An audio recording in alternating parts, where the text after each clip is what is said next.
I should add my opinion to the never-ending debate of which is better, consoles or PC. Wait, I hear you ask, why do you need more than one system in the first place?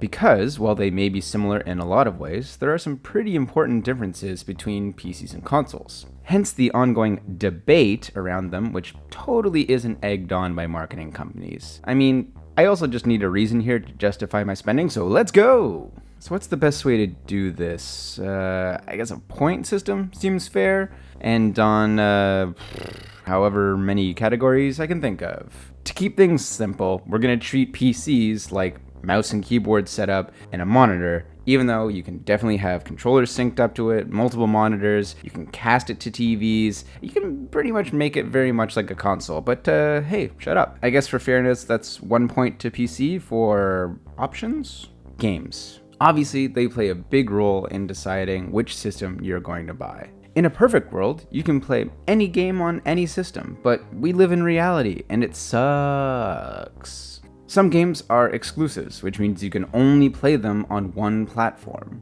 This used to be way more prevalent back when the console wars were in full force, so if you wanted to play something like Halo, you had to buy an Xbox. But luckily this trend seems to be dying off, at least to some degree. Games are usually ported from whatever system to the others, given enough time. That said, most games do tend to come at least out on PC first, so ding, point for PC.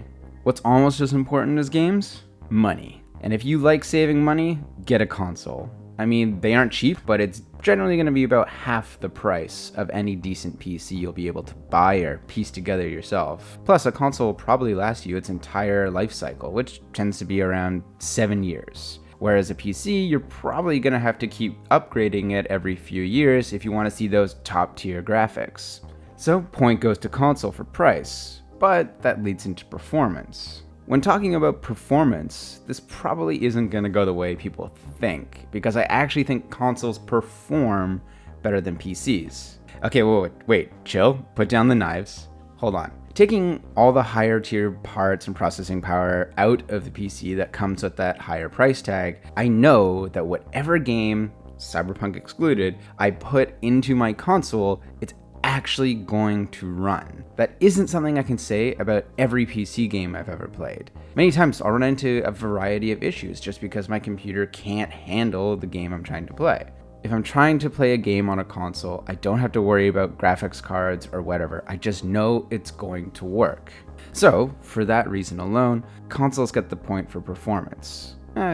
More so for reliability. Now, if we are talking about graphics, then that's a whole other story, and PCs get an easy victory here. PCs will always get the point for graphics, just because they have that processing power. It comes with the price tag and is the reason that you need to keep upgrading it if you want to maintain that level of graphical quality. So what about controls? Well, mouse and keyboard is classic, and there are seemingly an ever-changing amount of controller types out there. However, the type of control you want obviously depends largely on the type of game you're playing. For games with complex menu systems or that require small, fast adjustments, like strategy games, PCs with their point-and-click ability are obviously the way to go. Meanwhile, controllers tend to take an edge when it comes to things like driving, action, or even some types of fighting games, so this category is pretty much a complete wash. Points to no one. Oh geez, there are so many points to make. So many things that apply to both of them. Okay, mini lightning round. We're gonna hammer some of these out real fast. Utility. Used more than just for playing games, consoles and PCs can boast a ton of utility.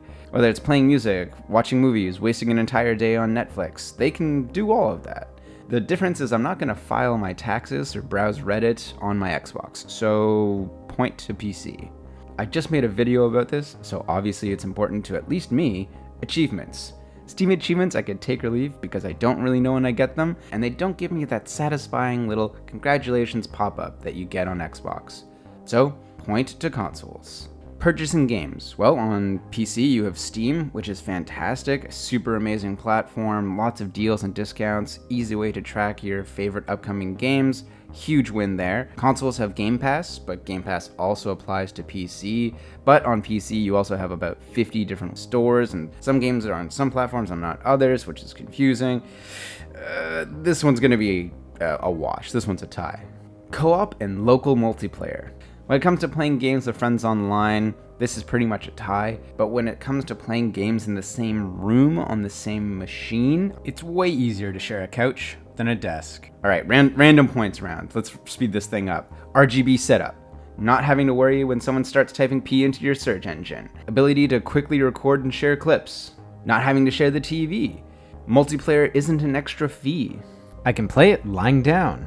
Okay, so what's the final score? That doesn't look right. What this means is that debating which is better is pretty dumb.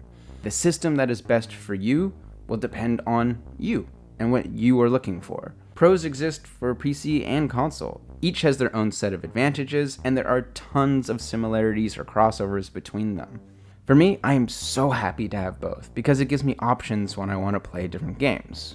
It also makes me feel like I've accomplished something when I've moved from one room to the other throughout the day. Thanks for listening to my list, and thanks for letting me talk gaming.